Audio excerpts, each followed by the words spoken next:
In a small beautiful village named Anobofia in Enugu, there lived a young girl named Iphaniah. She was living with her sick mother. Her father died when she was born. Iphaniah was born in a poor family. She was suffering, she said, so many works just to feed her sick mother. She does not go to school because no one will train her in school. She had always wished she had the privilege just like other children in the village. She will help some people so often they will pay her sometimes. They will not buy. She makes sure she cooks and feeds her sick mother. Sometimes she works on people's farms or she will fetch firewood so that she will see money. Life was really bad for Iphaniah. She will watch other children living a beautiful life with their families, but she will always be with her sick mother, hoping for her to heal. After some months, Iphaniah lost her mother. She cried and cried and cried. She questioned God in several ways, but she consoled herself. She had many plans as a young girl, but how can she fulfill it when everything is falling apart in her presence? The villagers gathered and contributed money which she used in bury her mother. After her mom's burial, her uncle came and took her to the city. When she arrived at her uncle's house, she wondered why her uncle would have this kind of money and still allow her to be suffering with her mother. Her wicked auntie welcomed her with a fake welcome and took her inside the house. Immediately Iphaniah arrived at the city, her suffering started. Again, she works and does things below her age. She will work throughout the day without eating anything. She will wash the plates,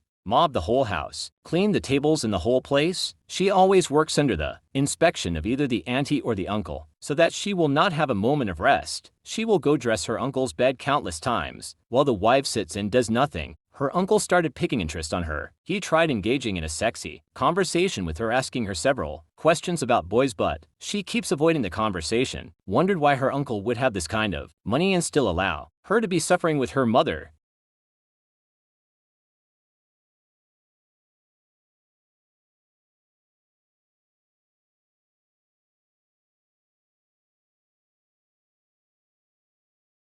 Each night, Uncle Ifini will sneak into Iphaniah's room and he will forcefully have his way. The poor little girl was helpless. She will enter the bathroom and scrub herself, hoping to wash out the memories. In the morning, she will overhear her auntie and her uncle arguing about what happened last night. Iphaniah's life changed to another phase. Each night she will be in fear of what will happen that night. She will cry. She will stay awake each night till morning, and in the morning she will engage in her morning duties. She would endure because she has nowhere else to go. All her dreams in life were sheltered. She will wish to join her mother, because the suffering is becoming too much for her to bear. The morning again, her auntie and her uncle will argue. This time around, the uncle will shout at the wife, reminding her of the implications of telling anyone. The woman will endure, because she doesn't want anything that will bring shame to her. Her uncle will promise the wife never to do it again, but it won't stop. His wife will cry and still it won't touch the man. Time passed and nothing changed at all. The man kept taking advantage of the little girl.